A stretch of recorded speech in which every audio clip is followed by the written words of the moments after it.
and we started to get a little bit more information there of kind of like, geez, we didn't realise the situation was so bad, or that there's so many visa makers over there without any financial income or support or anything happening, and that flights were so expensive. Like, nobody even knew that there was such a huge group of people all in the same boat, pumping thousands of euros into flights that are being cancelled. If you're here and, I mean, you've no savings left, you've nowhere to stay, it's a huge pandemic. At least if you're at home and if something happens, you're kind of, you have a chance of getting seen to, whereas here it's just millions of people and there's such a backlog in testing, and we're not residents, so you kind of feel like you're just going to be left behind in every way. There are definitely a lot of people that just feel trapped and that they're going to be left behind and just forgotten about, and it's scary when you add it all up.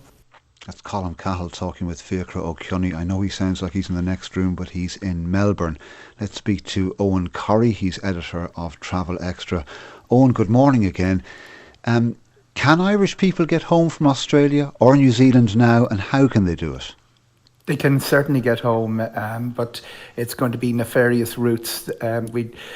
What we've got to very familiar with in the last few years has been comfortable one-stop options to Australia, mainly through the Middle East. They were cancelled very, very hurriedly. The first suggestion was that they would be closed, that two of the airlines would close, Emirates and Etihad would close on Wednesday. The last flight departed yesterday, and there is one very, very important option for one stop, that is through Doha, Qatar Airways.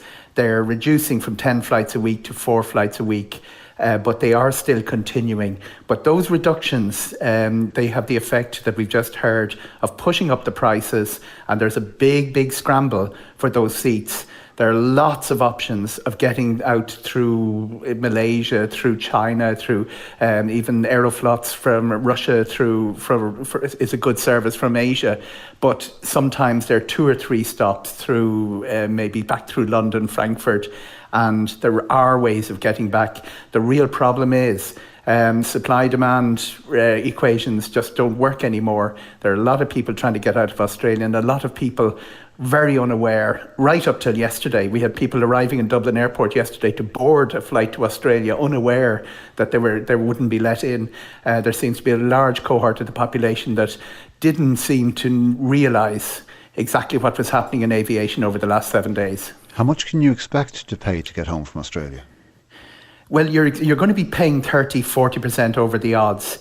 A lot of people, if you can handle 2 or 3 stops along the way, that's, you will get back for not huge amounts. What's tended to happen, and the stories that feature, and would be very prominent on social media. We had a shutdown of Poland, which was devastating for a lot of people, but didn't show us as clearly on social media. But what a lot of we see on social media is people buying business class seats. That's where you see the 4,500, 5,000, 6,000. But a lot of people are desperate enough to do that. And the other point, which was very clear from your report there, is that the airlines are unable to handle the queries. There seems to be a policy, which none of us knew about, that if you're left holding for 3 hours in a lot of airlines, it automatically cuts you off and you have to dial in again. The call lines are unable to cope.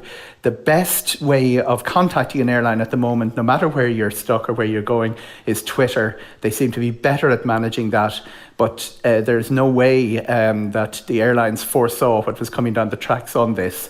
And the other very, very important system, there's a very clear law that you get a refund for flights, and that seems to be breaking down. Airlines seem to be making up the rules as they go along on that.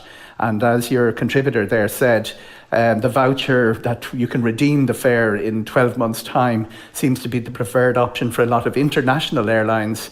That is very, very little use for people who want cash back quickly. But as it does appear that the normal rules are not applying, and airlines are doing everything to forestall a cash crunch, which could see some of them fail. Eoghan, thank you. That's Eoghan Corry, editor of Travel Extra. Thank you for speaking to us again.